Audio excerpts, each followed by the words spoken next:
I'm trying to help bring justice, and I'm also trying to satisfy my own curiosity. I met this woman, and you're not going to believe this. I met her because right before she ripped off the bank for $15 million, she drove her happy ass down to the bank through LA traffic, parked her Porsche, came upstairs we were on like the 20-something floor of a downtown LA building, and brought us homemade pies to thank us for working on this loan for her. I mean, for me, I'm not a psychologist. I don't know if she's a sociopath, but what kind of sociopath knows they're ripping you off and shows their face in your office and brings you pie? And a month later, she takes off with the money. It's bizarre. Testimony continued today in the most notorious criminal trial in Richland County history. Dr. John Boyle is accused of killing his wife Noreen and burying her body in the basement of his new home in Erie, Pennsylvania. The 12-year-old son finally took the stand. As I heard a scream, I heard a thud. It was about this loud. We, the jury, find the defendant guilty. When I was 12 years old, my testimony sent my father to prison for murdering my mother. This podcast serves as a type of therapy and reconciliation for myself, and it is my hope that it helps anyone who has experienced deception, betrayal, and dark trauma. I'm Collier Landry, and this is Moving Past Murder. Hey movers, what's going on? Welcome back to another episode of Moving Past Murder. I'm your host, Collier Landry. What's going on? What's going on? What's going on? Anyways, thank you guys for tuning in again to another episode. I've got a great episode today. I'm really excited about my latest guest for today's episode. She's really cool. I met her at Podcast Movement Evolutions not too long ago, and then reconnected with her at CrimeCon a couple of weeks ago. So it's really cool. Want to give a shout out to all of you guys that are listening and supporting the program. I've had a very significant increase in a lot of the traffic to the podcast, and I know that a lot of you are discovering me on TikTok or Instagram, but for those of you that are coming and joining, that are downloading, they're listening, they're sharing it with your friends, you have no idea how much this means to me. You've no idea, and it makes me feel good that the message and that the content that I'm creating is connecting with you guys. I mean, that it means the world to me, because this is, this is a labor of love most of the time.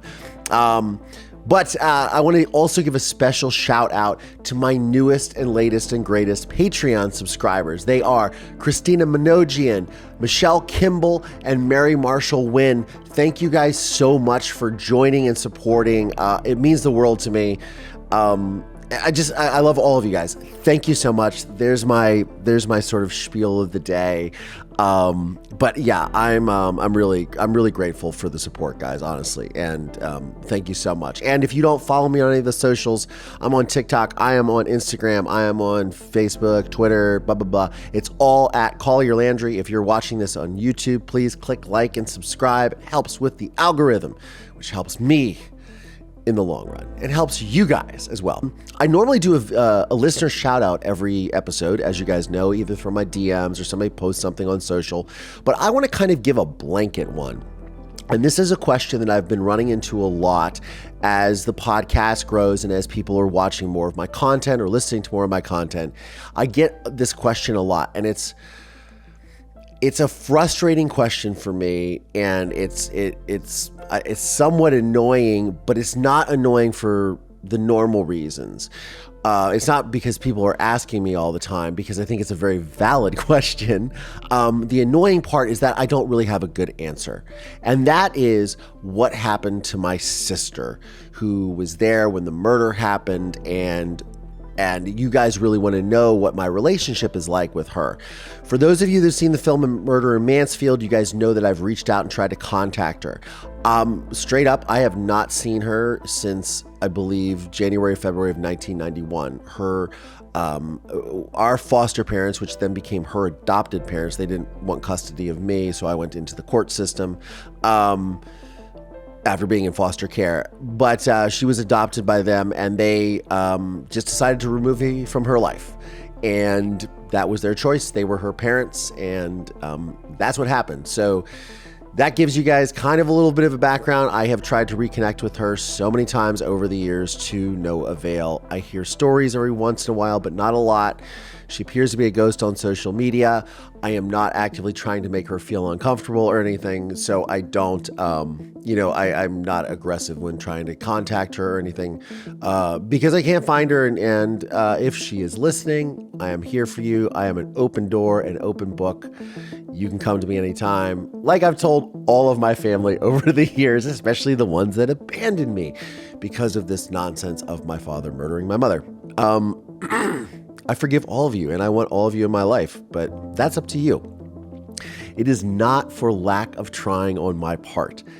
That said, okay, we can move on. We can move past that. But if you guys still ask that question, that's fine too. I just wanted to address it because a lot of people asking it is such a valid question. It's just, for me, it's frustrating because I can't be like, oh yeah, I talked to her or this and that.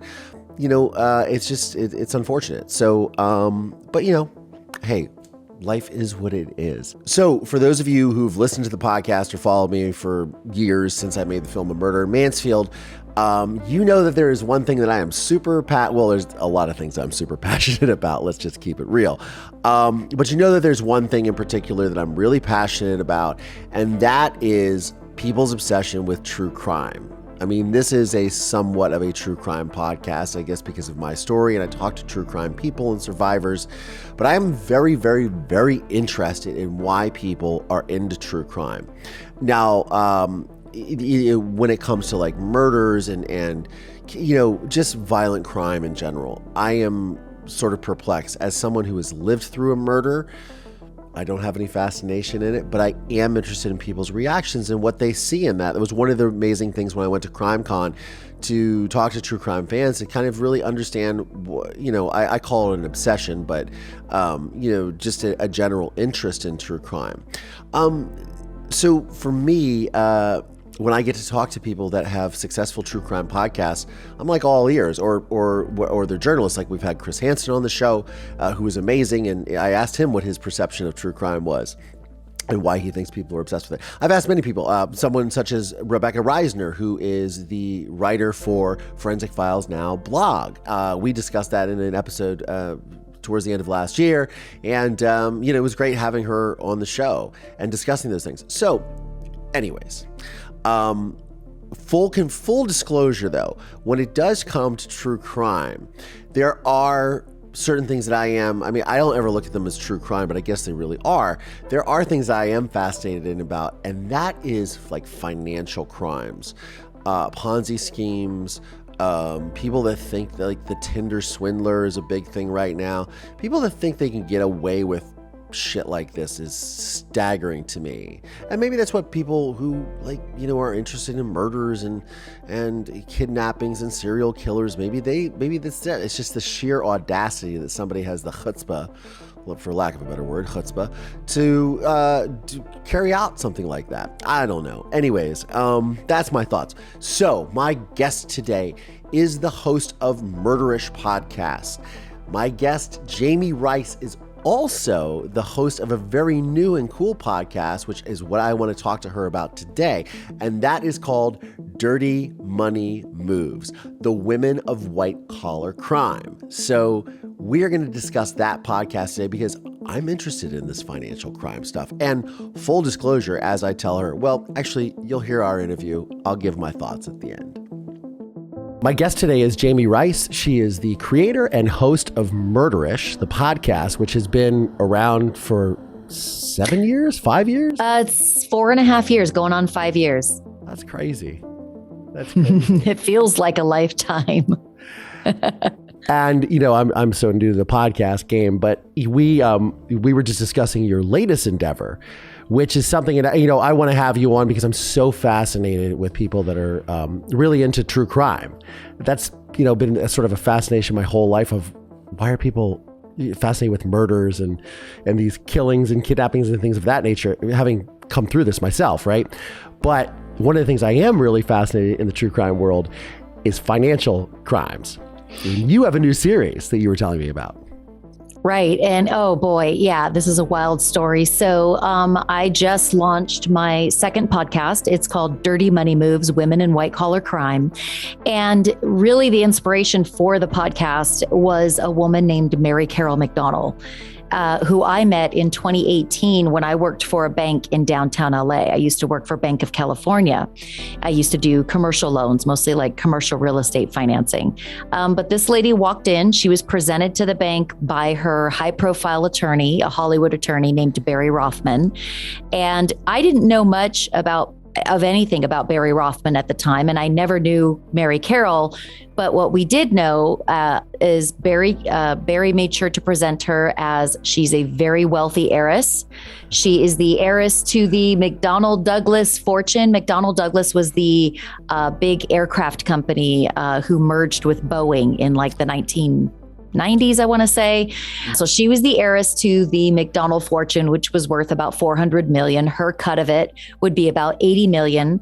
And according to Barry, her attorney, she was about to start getting distributions from that family trust in about a year. So in 2019. So she was also, and this part is true, Barry Rothman made sure to let us know she was the CEO of a very successful Los Angeles-based TV production company called Bellum Entertainment. So yeah, and Bellum Entertainment was a real company. They've churned out a bunch of true crime TV shows that you guys have probably binged, Unsealed Alien Files and all this stuff. Murder with, for sure. Yeah. Murder with, I don't know, just all kinds of murder shows. And so we're like, oh, she's this very wealthy heiress. That's interesting. She's the CEO of a true crime TV production company, which perked my ears up because I, at that time, had already been producing Murderish, my other podcast. So long story short, she was referred into the bank by Barry Rothman. And the bank in early 2018, approved a loan for the heiress for $15 million. Well, as soon as she got her hands on the money, the loan was funded and approved. She started calling into the bank to request, advances on the loan, which she was allowed to do, to be put into her bank account. She racked up a balance of about $14.2 million. And then the bank needed to call her regarding a certain matter and she couldn't be reached. Then the first payment was due. She didn't make the payment. They're like, shit. So that's when the bank knew, okay, something's up. The bank did some further investigation. Long story short, they found out everything that we had been told was a lie. She was likely not an heiress. Turns out Bellum Entertainment was a real company, but it was in shambles. It was a house of cards about to fall. She had numerous complaints from the labor board by employees of Bellum saying this lady never paid us, which turned out to be true. So the bank was in a real... So she was related to the company. She was working for Bellum Entertainment? She was the CEO and founder of Bellum Entertainment, but she was not a wealthy heiress. She had no relation to the McDonnell family, but that was just a story she had been telling almost like her whole life.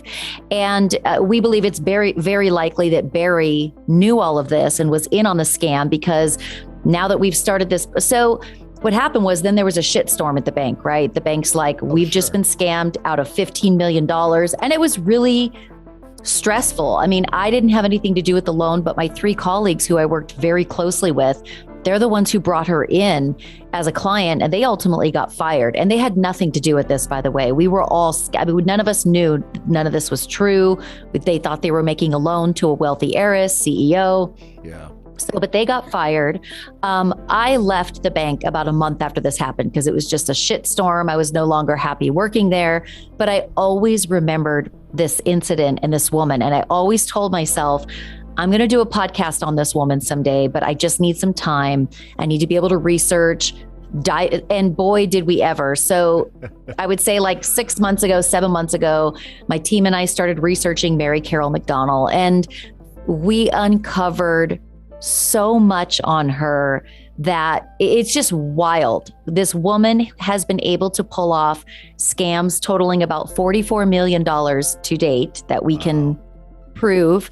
And she doesn't scam vulnerable people. I mean, she scams very smart people, attorneys out of millions of dollars. Yeah, this is like an Anna Delvey type situation. Yes, she is inventing it's almost Anna. The same time, right? It really is. And she's inventing Anna. Mary Carroll McDonnell is like Anna Delvey on steroids, because Mary Carroll was able to pull off multiple scams totaling like $44 million against very smart people and smart institutions. We're talking Bank of California is a publicly traded bank. They're worth a few $1 billion in assets when I worked there. For like 100 years. For a while. Yeah. Not 100 years, but a while. I mean, they're definitely a notable bank. And she was able to scam them out of $15 million. And they're not the only ones. So she's fascinating. Her hustle is as impressive as it is disgusting. I mean, it's impressive what she was able to pull off. And I just became obsessed with her when I left the bank. And I always knew that I would research her one day and dive into the story. And we've uncovered so much. And there's even Hollywood ties. So this guy, Barry Rothman, right after she took off with the money, before the FBI could even question him about his alleged involvement in the scam, he dropped dead under bizarre circumstances. No way. And yes. And so we're all thinking she had something to do with it, right? Like she offed him before she left town because he knew too much and maybe she didn't want to share the $15 million with him. But he has ties to the Michael Jackson scandal. He was, if you Google Barry Rothman, he essentially tried to extort $20 million out of Michael Jackson and found himself at war with the King of Pop and the King of Pop's legal team. I mean, he's not so... Barry Rothman, turns out, yes, he was a practicing entertainment lawyer who, by the way, represented The Who, the Rolling Stones, Yolanda Hadid. Like, he was a notable attorney, but as we've researched him, we have uncovered some shadiness in his past, that he's a very colorful guy and not necessarily in a good way. So it seems like him and Mary Carroll were sort of like destined to link up at some point. Yeah, they're star-crossed lovers, right? Absolutely. To think of them as lovers, gross. But I mean, they were just the perfect pair and they pulled it off. But then Barry died before he could enjoy the money. Very interesting. So really fast, is she incarcerated? She's not. So is she on the run? Do people know where she's Yes. at? Is she just fighting this, or is she like holed up in Belize somewhere? She's essentially on the run. So she took off with the money. Nobody that I know of has heard from her or seen her since, 2018 when she got the money from Bank of California. Now, as far as I know, she's currently with her third husband, a doctor, I don't know how much he knows about her or if he's listened to the podcast and discovered some new things about his wife. I don't know, but I got to believe that he knows something. But essentially, no, she is not responding to anything. She has invoked her Fifth Amendment right through her attorney. She's been indicted on 6 charges relating to the $15 million hustle on Bank of California. So she's been indicted by a federal prosecutor. So but she's not appeared in court since then. And now she has stopped responding altogether, invoking her Fifth Amendment right. So she's on the run and I don't know what the next move is. I currently don't know where she is, but we're trying to find that out. There's so much to unpack here. And, right. I met you at Podcast Evolutions, I believe. And then we were just at CrimeCon together. And when I had approached you, as someone who's been through, a murder and lived this sort of true crime lifestyle, I'm absolutely obsessed with this. And I just had Chris Hansen on the program a couple weeks ago, and we were talking. Oh, that's awesome! Yeah, armchair. Oh, thank you. Yeah, he was great. And we were discussing the whole armchair detective theory and things like that because, and I listened to your podcast, and you're very. It's amazing to me because the amount of research and detail that you go into, and you're basically, at least the episodes that I listen to, it's you just telling the whole story. And it's very, it's very well done. And, my friend Alexis Linkletter does First Degree with Billy Hansen and Jack Van Eck. And again, so much research, so much and then discussion and just, it's really, really cool. And thank you. So I'm sort of, you're welcome for sure. And I'm I had a reticence going to CrimeCon as a victim survivor, right? And, because again, why are people fascinated? Why, but I personally am so interested in these financial scams. And just so I guess it almost when these things happen, obviously the murders have been solved, what's happened, these people are incarcerated, but this is something that you're you're personally connected to first, which is awesome. Yeah, I mean, well, at least it's not a murder, right? It's awesome. Right. Scam. Yes. And it's yes. awesome that you're not like, you're a part of it, but you're not, I'm not a victim of hers. Yeah, you're not. Which is, I feel very fortunate. Yeah, for sure. Right. And you're, and now you're actively pursuing this. Like, yeah, let's go get this bitch. Yeah, that's really what it is. It's really what it is. And the more people that we can get to listen to the podcast, the more there is a chance that somebody has spoken with her and could give us a clue as to where she is. She's talking to somebody. She has to. She has children. She certainly has a family. She has friends, I'm sure. Well, maybe not many now, because she's ripped off a lot of her friends. But we are actively investigating this. And I'm getting weekly DMs and emails from people saying, I knew her and this, and this, and divulging certain information, which is amazing. And I'm just hoping that it just takes that one person to find out about the podcast and go, you know what? Oh my gosh, I have information. Because what we're finding is that, first off, we are the first people to bring this story forth.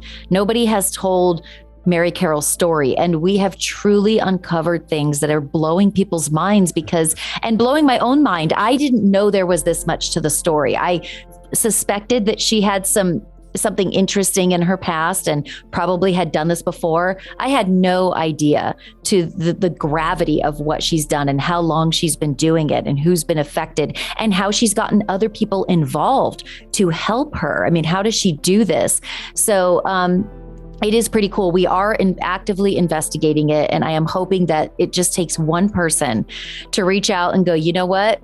I have an idea where she might be. This is why. And, I will get on a plane. My researcher and I have already committed. And it's not that I can go and arrest her. It's not that I would interject myself into, what she's already been indicted for. I can't do anything, but I would absolutely just want to observe and confirm that, yep, there she is. And I would pass along that information to the prosecutor, and they may very well know where she is right now. If the FBI is involved, I gotta believe they probably know exactly where she is, but for some reason haven't moved in, and I don't know why. But I would just want to confirm for myself, since I have such an interest in this case, I would get on a plane. I don't care where she is. I would get on a plane and just confirm it for myself. I would pass that information along to whoever's investigating this and see where it takes them. I don't want, my goal is not to interfere and get in the way of justice. I'm trying to help bring justice. And I'm also trying to satisfy my own curiosity. I met this woman, and you're not going to believe this. I met her because right before she ripped off the bank for $15 million, she drove her happy ass down to the bank through LA traffic, parked her Porsche, came upstairs we were on like the 20-something floor of a downtown LA building, and brought us homemade pies to thank us for working on this loan for her. I mean, for me, I'm not a psychologist. I don't know if she's a sociopath, but what kind of sociopath knows they're ripping you off and shows their face in your office and brings you pie? And a month later, she takes off with the money. It's bizarre. And none of us knew. I mean, we thought she was this wealthy heiress, CEO bringing us these pies. It's just, that's how I met her. I shook her hand, and I can tell you what she was wearing. She looked the part. She looked rich. She had an expensive handbag in one hand and 2 pies in the other. So just fascinating, because if I were her, I feel like if I were her and I was about to pull off a $15 million money grab, I would not want to show my face to the people I'm ripping off. That takes a special kind of person. But Mary Carroll McDonald did do that. And that's how I met her in our office. That is just bonkers. And so, yeah, you are the armchair detective. You are literally actively it's cool. You have this personal connection to it. I'm really fascinated. It's like, I watched that film, Don't Fuck with Cats. Oh God, yes. On accident. Bizarre.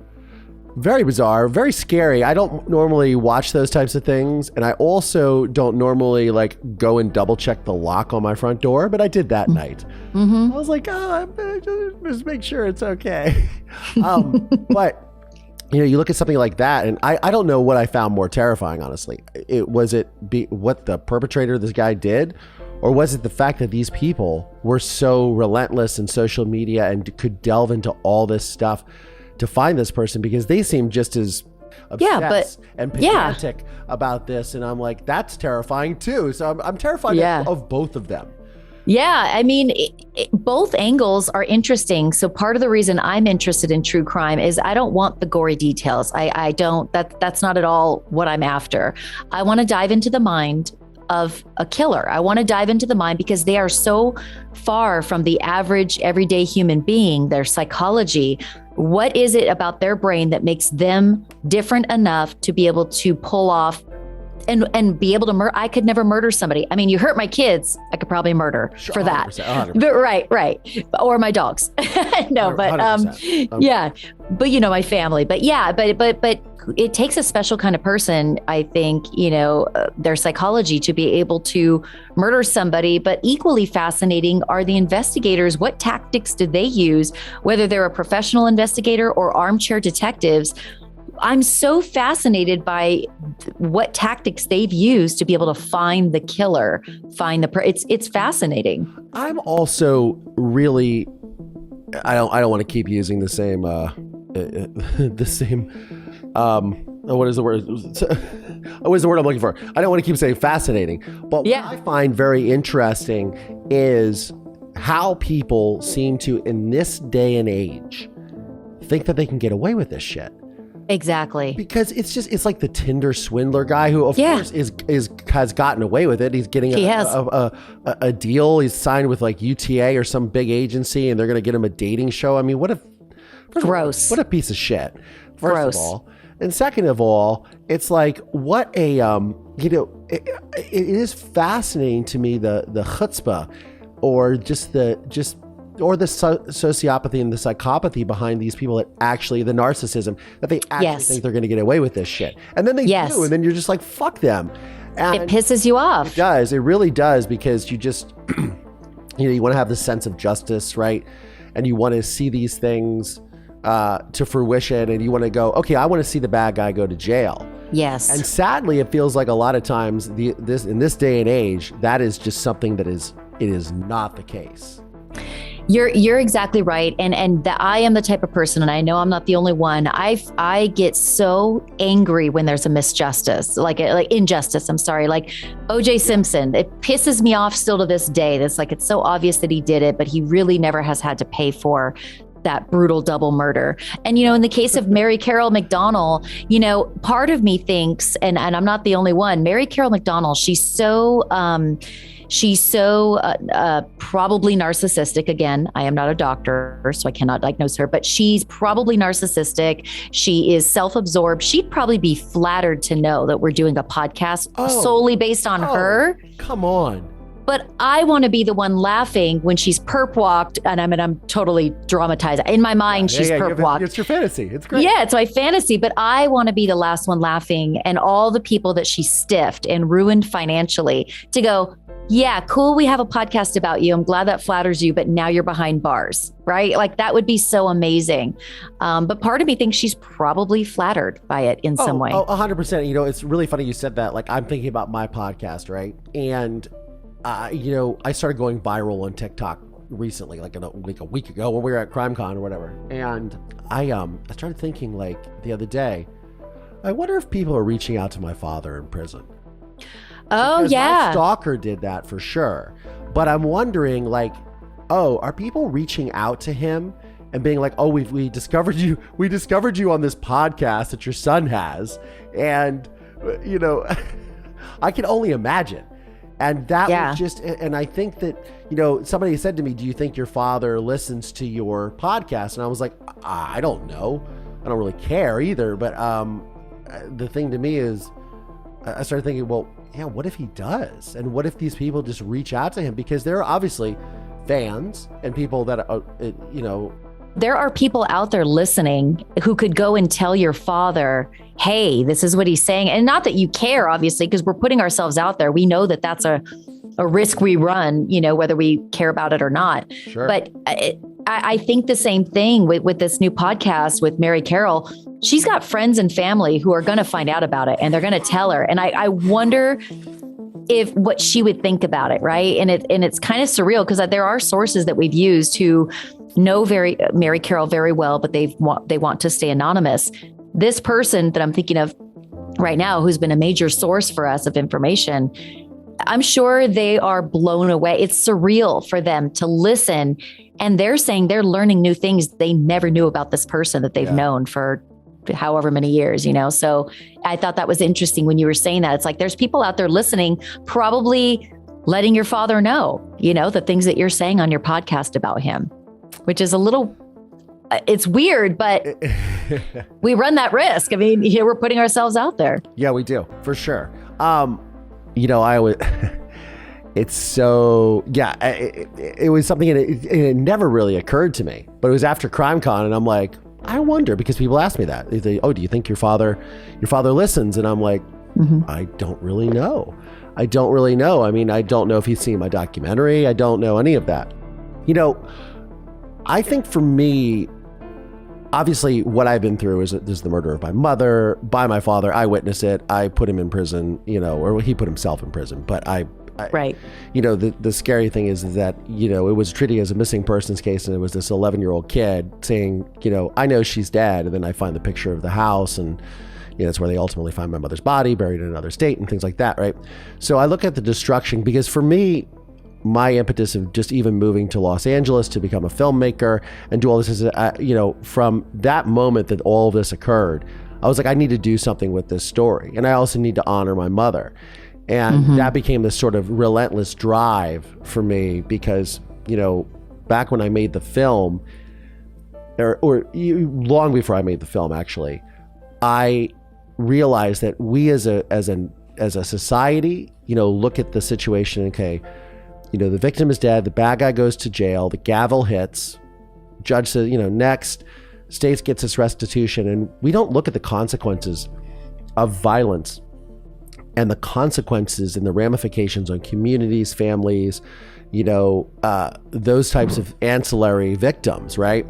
And, now that's become way more in fashion, and now people are really examining these things for good or bad, whatever that is, right? Because with that comes a lot of victim shaming and judgment and things of that nature, which is unfortunate.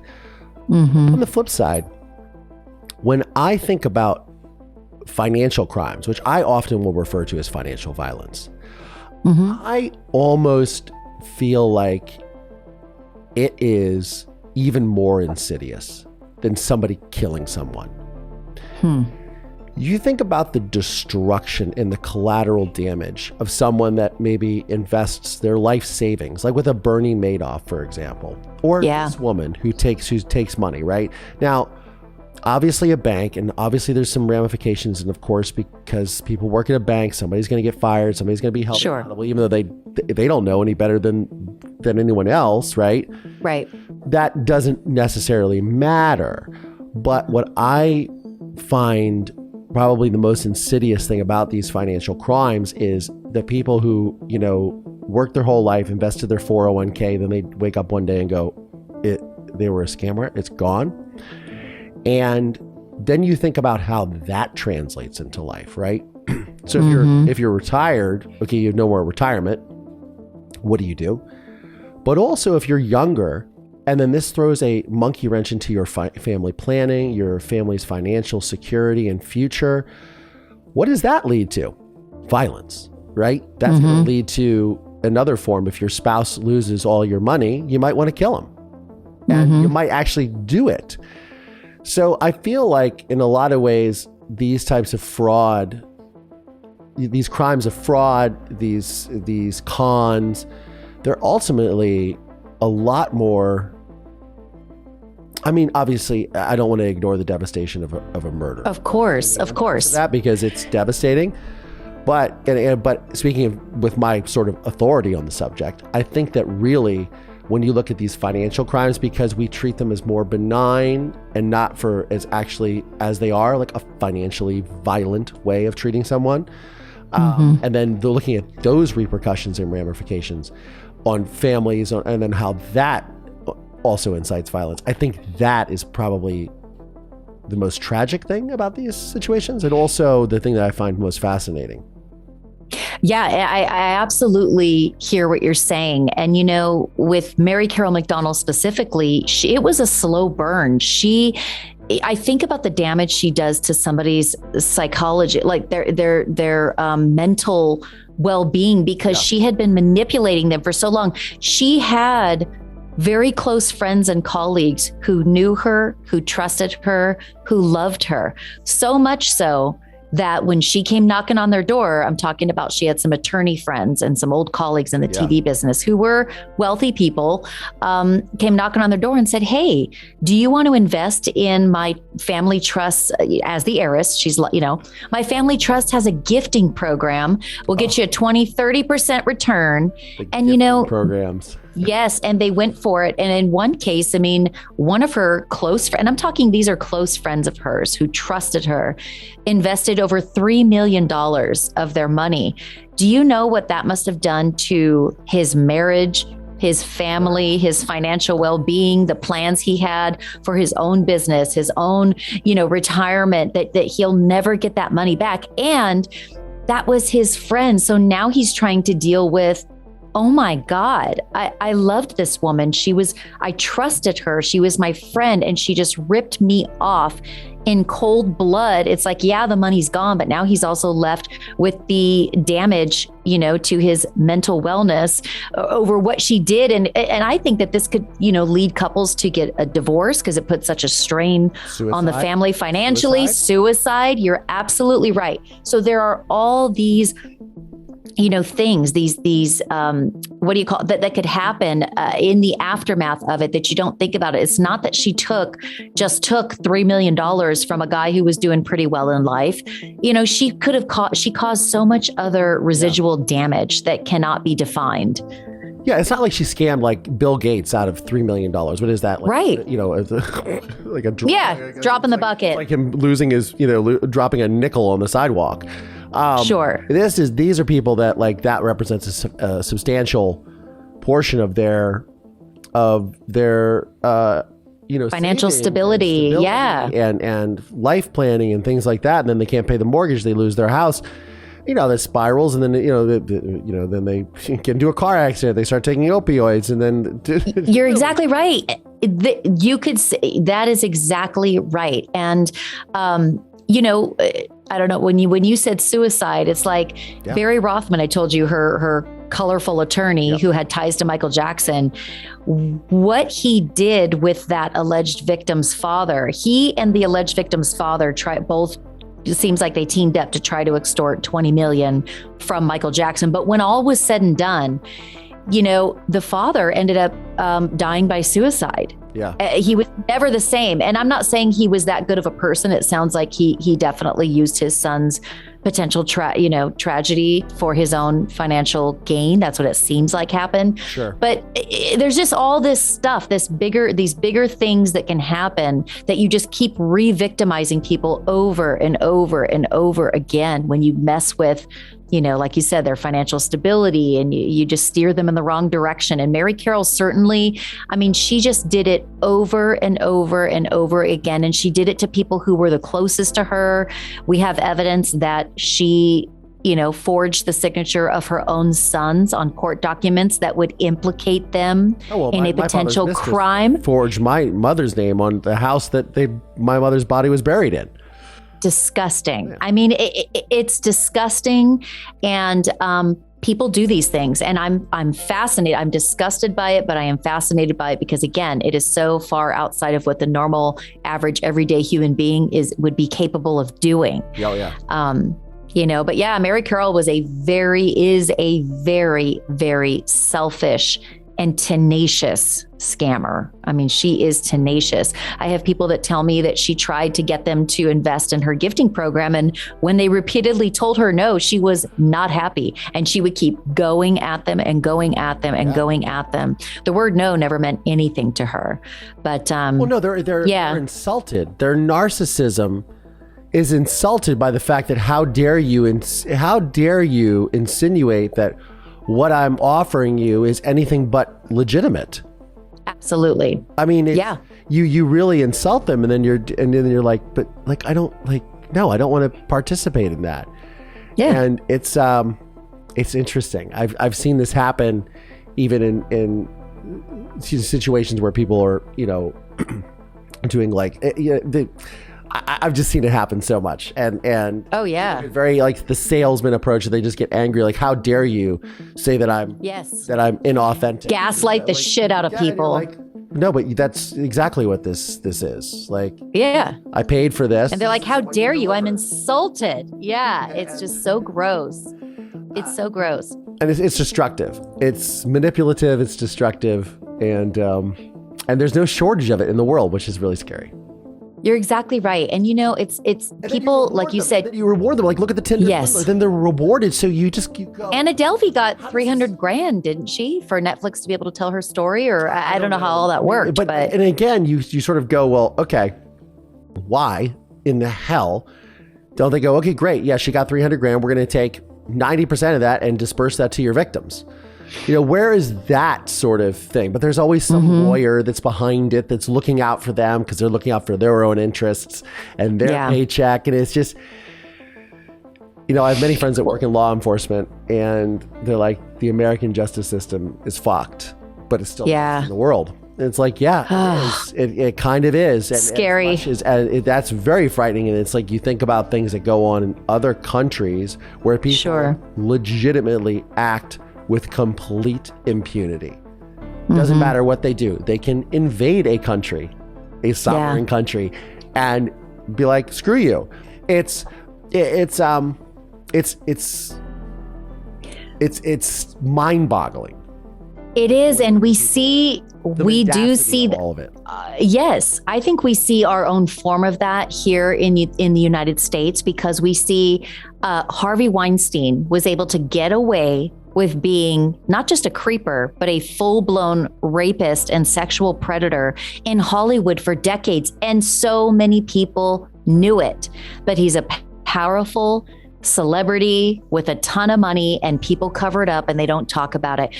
O.J. Simpson, sorry, but I'm obsessed. But it's like, that if that's not star power at play, the reason why he was not convicted, that's a big part of it. So I think we do see it here in the United States, that all these Bill Cosby. And look, people believe one way or another. I know what I believe about him based on what's been presented. And I believe it's a huge injustice that man is not behind bars right now. And it's just, these celebrities and powerful politicians and powerful people with money they get a different form. They get a different justice system than you and I get. They just do. They just absolutely do. I mean, Harvey Weinstein is in prison. Let's acknowledge that. He is.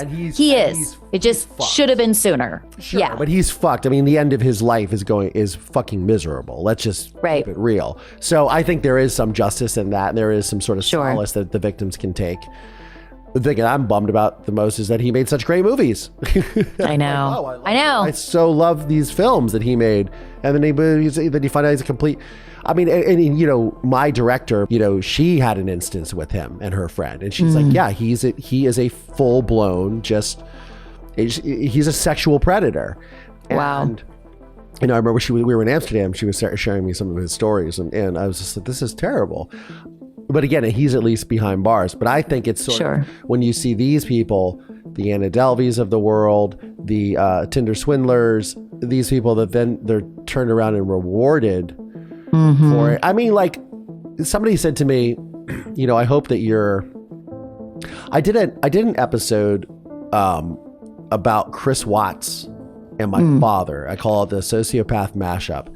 And I literally because somebody had recommended that I watch this Chris Watts documentary, which is all found footage and found footage, body cam interviews, her Facebook, the wife's Facebook videos, and that's it. And courtroom footage. So it's not like a documentary in that sort of sense where they're interviewing people.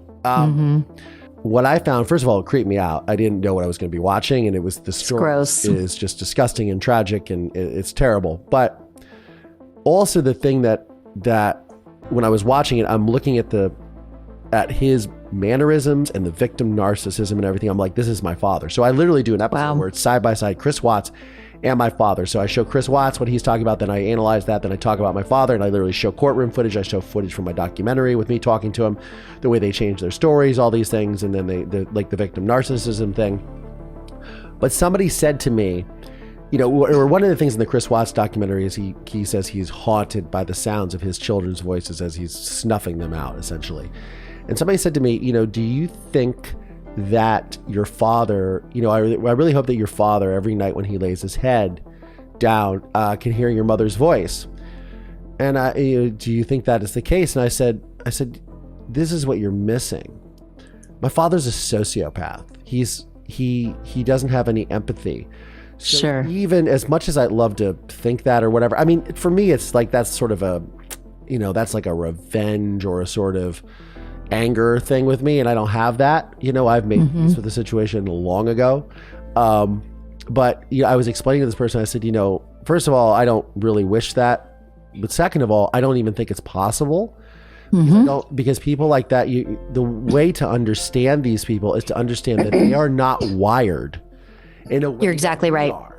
That's right. That is the whole thing. So when you look at the way that these, again, the mendacity with which they conduct themselves, their lives, their business, whatever it is, you have to go, well, that's just not normal, and I think that also is one of those things that drives people's interest in true crime, is trying to really understand the psychology behind all of it. Like, why would they do this? Yeah. And most murders are not committed by sociopaths. They're just not. But like you said, your father, and I think of like BTK, Dennis Rader. My mother's murder was premeditated, and I don't think a lot of people understand. They'll watch the film and they go, "Oh, so he pushed her and this." I'm like, no. He planned it. House. He asked about lowering the basement floor months in advance. His girlfriend signed my mother's name on the purchase agreement. He then asked to move in early. He rents a jackhammer. He buys the indoor-outdoor carpeting that covers her grave, the tarp that she's wrapped on. All those were purchased. Like, I saw them sitting on my porch months ahead of time. Right. Like, this was a calculated thing. And I think that's, it's not the crime of passion. No. What you're saying is like, most of them aren't committed by sociopaths. It's not the crime of passion. It's the crime of, I'm going to do whatever the fuck I want. Yeah. And I'm smarter than everyone in the world. Yeah. And I'm going to get and I'm going to pull it off. That's the thing. Yes. And he doesn't. No, yeah, but I don't know your father, but I suspect he doesn't lose sleep at night because he's not wired to lose sleep at night. Like, God, if I had it to do all over again, she probably suffered this and that. They're not wired that way. We're never going to get that out of a sociopath. And it's like, I think of BTK, Dennis Rader, infamous serial killer. That guy will never lose an ounce of sleep. Human beings are not something with a beating heartbeat and a family and a story. They are an object. He does not feel any empathy. That's just not how he's wired. They are an object. They probably had it coming, whatever. But sociopaths are a whole different animal, for lack of a better word. They really are just not like you and me. I almost hit a coyote on the way here, and I would have been crying on the way to my office if I had hit that coyote. I mean, I hit a squirrel. It's just that it makes me sad, that's how most of us are. When I hear a true crime story and there's a dog involved, oh my God, my heart breaks. Tell me about children. It. Yeah. So we are all wired that way. We're like, oh my God, no, not the dog, not the baby, but these guys, these sociopaths, that's just not how they're wired at all. They are a different type of human being for sure. Well, that was the thing with my story too, that some people get. It actually, somebody mentioned to me this morning on social media, they said, are you ever going to talk about your dog and tell the story that you told me? And I was like, yeah, which was, essentially, I was taken from my home, really, by child services. The crime lab is in the home looking for my mother's body. I said, I want to take my dog, because they said, like, you have 20 minutes to pack a bag and you're out of here. And this is when I was convinced my father was going to kill me, because he a couple of days before that, he said, I'm going to take you to Florida for a medical conference. And I told the police investigator that I was working with, I said, I've been able to swim since age 4. I'm going to drown in the Gulf of Mexico. Like, that's just what's going to happen. I was like, you need to get the fuck out of there.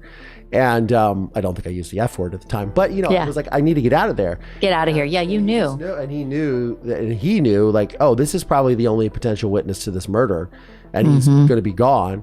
And then, but anyways, I said, can I take my dog? They said, we'll come back for him. I never saw my dog again.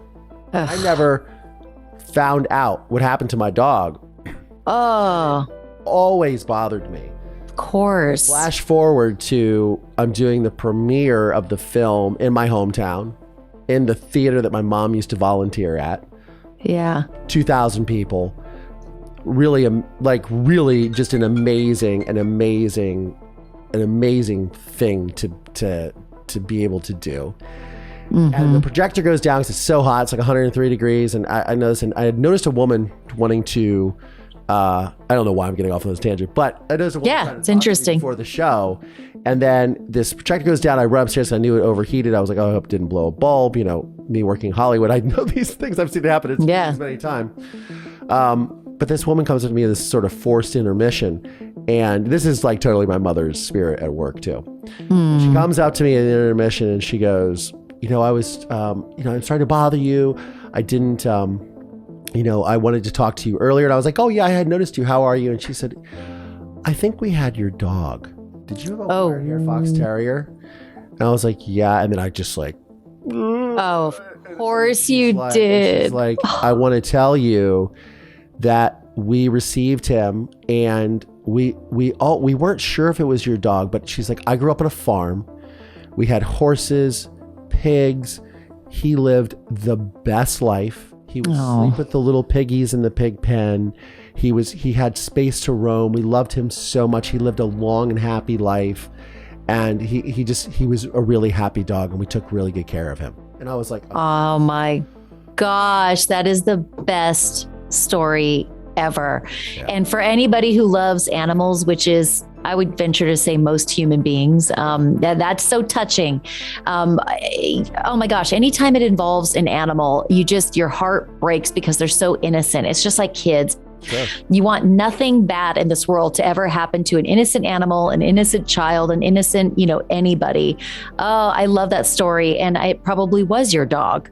That's insane. It definitely was my dog. It wasn't probably. It was my dog. She's like, do you have a wire-hair fox terrier? I said, yeah. Like, that's it. That's amazing. And it was so really, it was really cool. But it's like,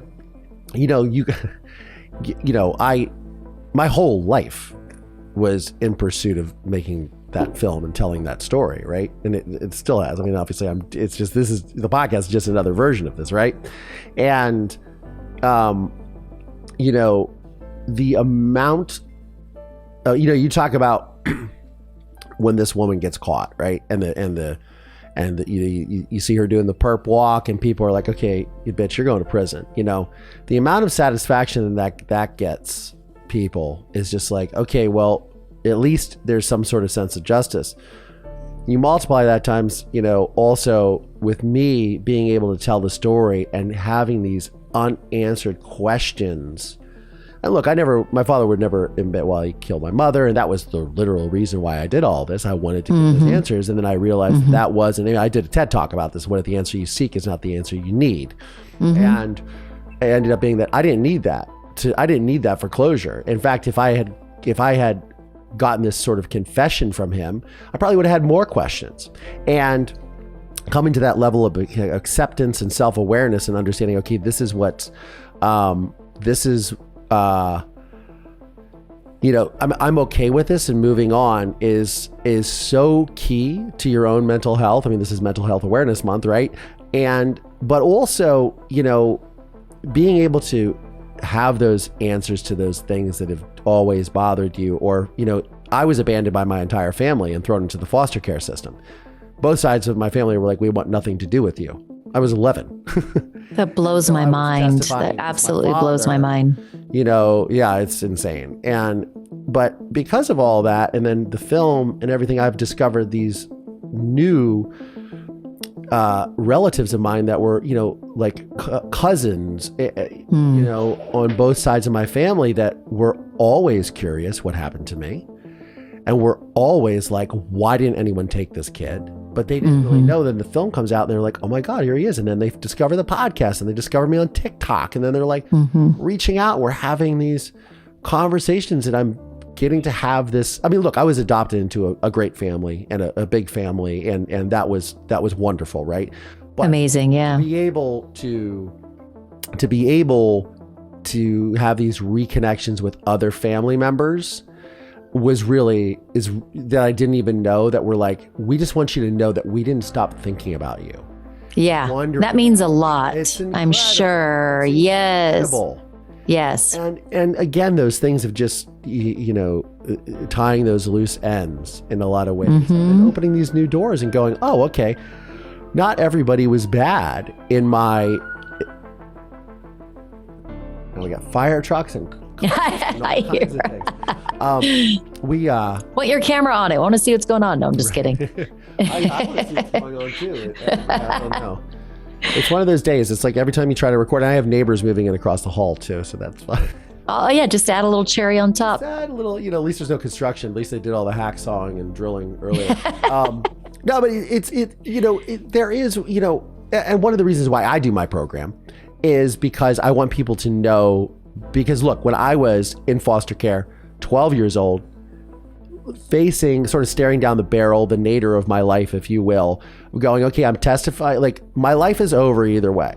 But if I don't testify against my father to what I know is the truth, let's say he gets off, well, I'm probably gonna find myself in a ditch, or I'm going to be tortured the rest of my life. I came from an Italian-Irish family. Like, he's Italian. They don't take particularly too kind to that betrayal in the family. So he's going to ruin my life, or my life is ruined and he goes to prison and it's still I without a mother and a father, and I'm trying to figure out where, and I have no family that wants me. So I got to figure that whole thing out, right? Yeah. So I guess when I do what I do, it's because I want to speak to that 12-year-old kid that was literally going, and that's why I made the film. And it was like, okay, I'm gonna do this to change my life and to sort of put the final button on this chapter of my life, which I've worked up until this point to do, right? And then I want to speak to that one kid that's literally in the same situation I am, to let them know that it's going to be okay. Yeah. To get through it. And that's continually why I do all of this. And, it's sort of that giving people, hope that the world isn't as fucked as it is and as big as it is. It's still a beautiful and wonderful and amazing place. And like, it gives you so many gifts, and not all people are monsters. No. And I still believe most people are good. Away with it. Oh, I do. Yeah. Yeah. Yeah. And it's amazing, you as a perfect example. It is absolutely just amazing what we're able to get, the kind of trauma, the level of trauma that we're actually able to endure and get through as human beings. I mean, you were a child when the most unspeakable thing happened to you, and nobody, unless you've been in your shoes, can even imagine, how do you even recover from that? But you are a prime example of that. And we as human beings, it's amazing that we can get through something like that. And it's wonderful that you're doing this, because there are other 12-year-old boys and girls and children out there who've gone through these unspeakable tragedies, who are probably in the depths of despair. Like, what is my life going to become? Who's going to help me through life? How am I going to survive this? So to see somebody who's actually done it and is doing it is amazing for them. And I'm sure inspirational. I hope so. It seems like I would imagine it is. It has to be. That's the overwhelming thing, and it makes you feel good. That's like, I love doing the podcast. I love this. So cool. I think the more you talk about it, like, you're not brushing it under the rug. And everybody deals with this type of thing differently, and there is no right or wrong way. But I gotta believe that you talking about it has got to provide you with some level of additional healing each time you do, and you just talk it through with people and give your perspective and get their perspective rather than brushing it under the rug. Absolutely. You're very open with it. So Jami, in a way, you're doing something with a situation that was traumatic for you. I mean, it might not be as devastating as a murder or things, but that's a traumatic experience to go through and see your colleagues kind of go down in this. And obviously Murderish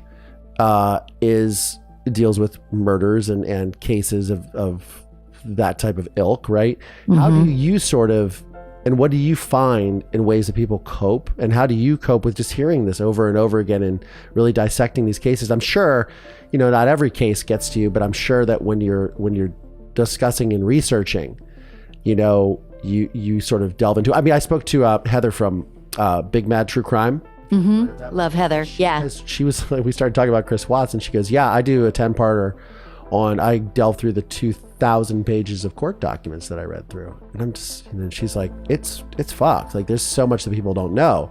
Mm-hmm. I'm like, how does that, this is what I asked Chris Hansen too with the pedophile. And it's like, it's nonstop. It's like, there's so much because it just keeps happening over and over again. There's no shortage of it. Mm-hmm. How do you sort of cope? How do you sort of move past when you read about these things and deal with them? I mean, you have children or I do.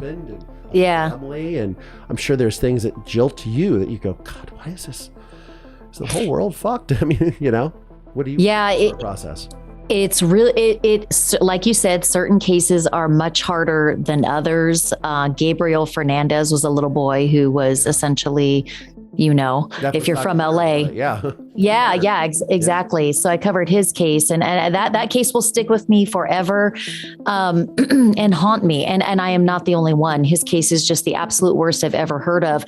The only solace that I can take from that, and maybe others feel the same way, is that we learn something from it. He can never, ever be brought back to this earth. And it's devastating to even think about that, but he deserves so much better. But we can learn from it.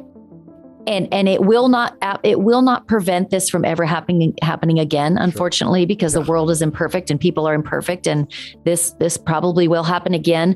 But if it even prevents one child from being overlooked by CPS and by others, then that's the only solace that you can take from Gabriel's story, is that people have seen it, they've heard it, and they will do a better job of protecting other kids in the future, I hope.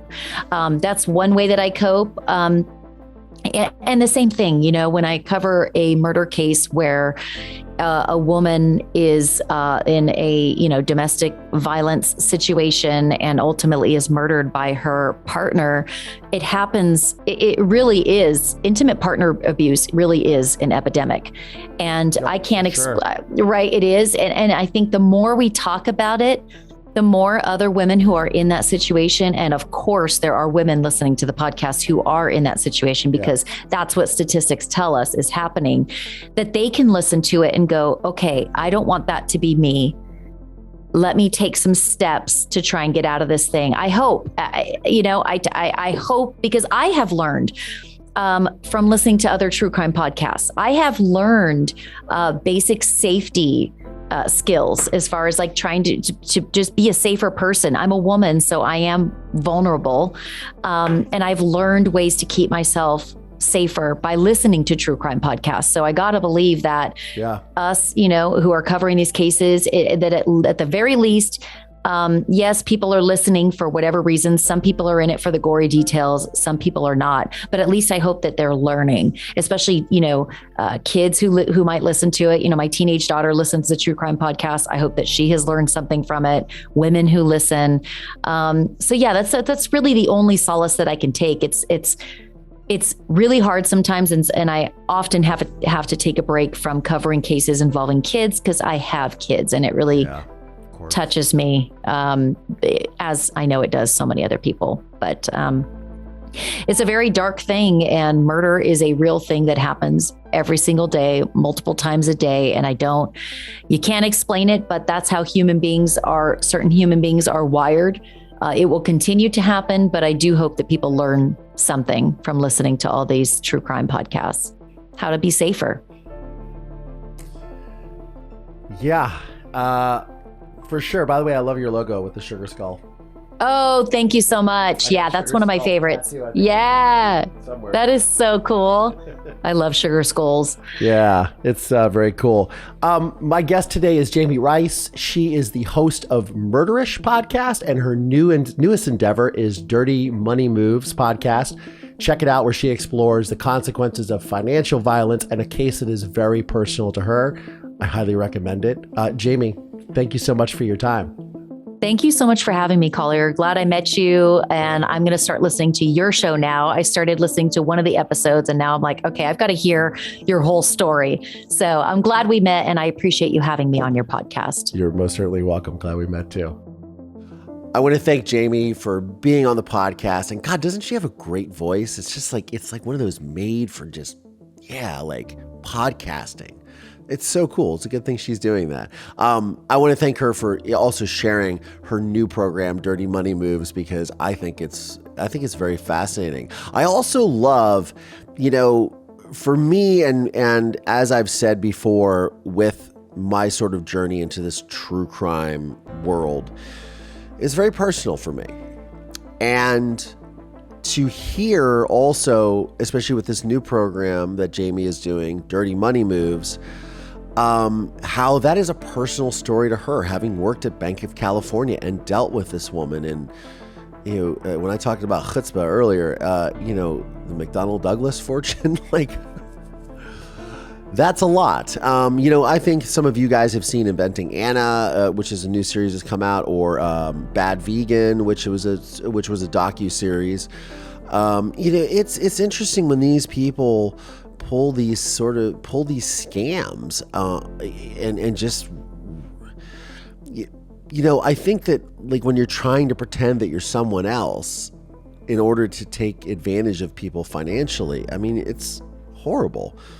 And, not to mention all the other potential things that could have happened with this, Hollywood manager or agent, wherever he was, it's interesting. I think, again, for me, coming from a violent crime background, right, with the murder of my mother, me almost getting thrown probably right next to her in her grave, I do feel that a lot of the time, and I'm going to talk more about financial crime and victimization, because I do personally feel like in the current state of the world, yes, murders and kidnappings and rapes and whatever true crime interests, serial killings are horrible things.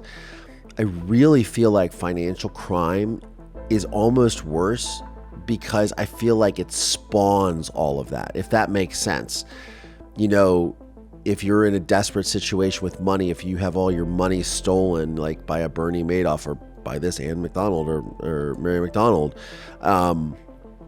I think that that can, spurn suicide and or just family abuse, familial abuse, spousal abuse, domestic violence, and then possibly killing, argument spouse. I feel it's a very slippery slope to go down, and I think that programs like this, with Jami and her passion, having been sort of on the sidelines and seeing it happen, play out in real life, it's great to call attention to these things. And I hate seeing people victimized of any crime or anything, really. But it's interesting. It poses some questions, and I'm going to have more people on to talk about this that have been victims of Ponzi schemes. I myself was one as well, but it played out differently than you might think. But yeah, I think that there's a lot to be said and discussed on this issue, and I'm really cool with it. But you know what? It doesn't really matter what I think all the time. It matters what you guys think. So please reach out via DMs. Reach out. I'm doing Instagram lives every Tuesday at 11 a.m. Pacific, 2 p.m. Eastern. But I also am going to start doing TikTok lives. I've randomly been doing them, but I'm going to get on a schedule with you guys. You can check it out there. Hit me up in the DMs. Email movingpastmurder@gmail.com.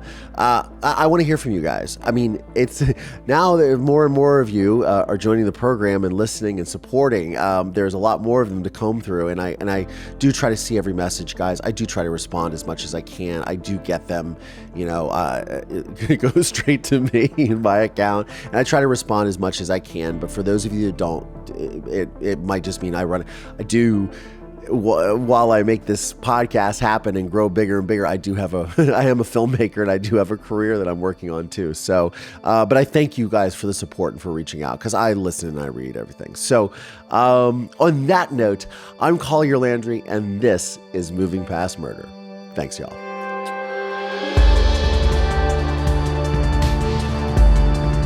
This podcast is made possible by support from listeners just like you.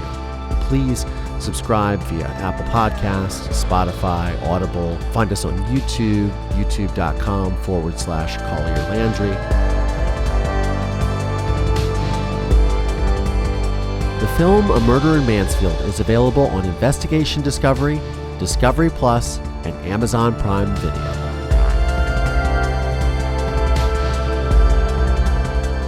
This podcast is a production of Don't Touch My Radio in association with RSA Entertainment.